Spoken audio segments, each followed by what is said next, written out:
यानंतर एक breaking news समोर येते। संतोष देशमुख यांना अडकवण्यासाठी तयार केलेल्या महिलेची हत्या केल्याचा संशय सामाजिक कार्यकर्ते अंजली दमनिया यांच्याकडून केला जातोय।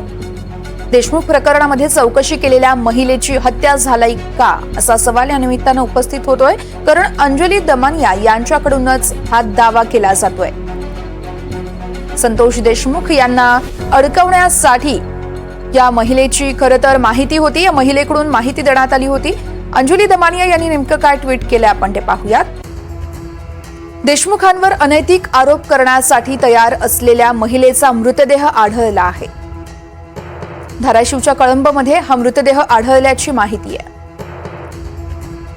7 ते 8 दिवसांपूर्वी हा मृतदेह आढळल्याची माहिती समोर येते।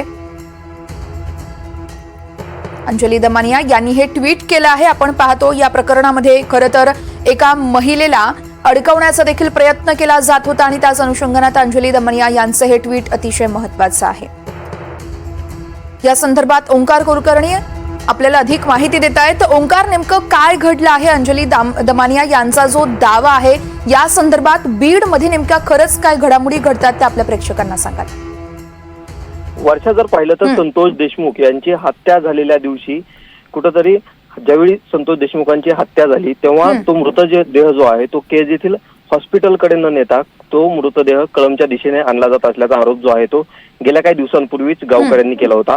आमदार सुरेश धस यांनी देखील या मृतदेहाला कुठेतरी कळंबला नेऊन वेगळ्या कारणाने कुठेतरी ही हत्या झाली असं दाखवण्याचा प्रयत्न केला जाणार असल्याची माहिती जी आहे ती कुठेतरी बोलताना दिलेली होती। याच अनुषंगाने या कळंब येथील महिलेशी कुठेतरी या प्रकरणाचे संबंध जोडण्यात येत होते। ओंकार, तुम्ही असे सोबत राहा, आपल्या सोबत थेट अंजली दमनिया या जोडलेल्या आहेत। अंजली ताई, आपण पाहतोय खरं तर एका महिलेचा इथे कुठेतरी वापर केला जाणार होता अशी अनेक दिवसांपासूनची माहिती होती। सुरेश धस यांनी देखील हे नाव आणि या महिलेची खरं तर माहिती दिली होती आणि तुम्ही आता थेट हे ट्विट करताय। तुमच्याकडे या संदर्भातली काही माहिती पोहोचली आहे का? कसं झालं की परवापासून मला एका बीडच्या अतिशय एक चांगला पत्रकार आहे, त्यांनी परवा मला ही माहिती दिली की एक महिला आहे जिचा वापर करार करून संतोष देशमुखांना या प्रकरणात अडकवण्याचा प्रयत्न करणार होते। पण काय झालं की संतोष देशमुखांचे आधी त्यांना मारहाण करून मग त्या महिलेकडे पोहोचवणार होते, पण त्याआधीच त्यांचे प्राण गेल्यामुळे त्यांना एका ठिकाणी टाकून हे सगळे लोक फरार झाले। पण प्लॅन ना अडकवण्याचा आधी होता। तर आता ही जी महिला होती ही 5 वेगवेगळ्या नावांनी ऑपरेट करत होती आणि हे करताना ती अनेक गोष्टींचा वापर करायची। म्हणजे तिला ही करायचं की माणसं वापरायची किंवा ती आरोप करून अशा खोटे आरोप करून व्हिडिओ ऑडिओ बनवून अनेक लोकांना ती अडकवायची। तसाच एक प्रकार आता ती करत होती। एकाच वेळेस 2 पुरुषांना तिने अडकवण्याचा प्रयत्न केला, म्हणूनच त्यांच्यापैकी एकाने आता तिच्या डोक्यात हातोडा घालून तिला संपवलंय। हे जेव्हा मला परवा कळलं तेव्हा मी आधी नवनीत काबत यांना कळवलं, तर त्यांचं असं म्हणणं होतं की असं काही झालेलं नाहीये। अशी चर्चा त्यांची SP धाराशिव यांच्याशी झाली।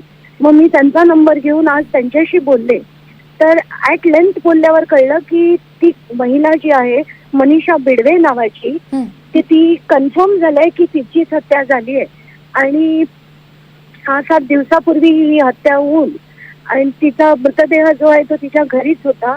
उग्र वास यायला लागल्यामुळे मग ते घर फोडून पोलिसांनी ते सगळं बाहेर काढलंय। आजच्या घटनेला म्हणजे आपल्या सगळ्यांना हादरवून टाकणारी ही पुन्हा एक बातमी आहे।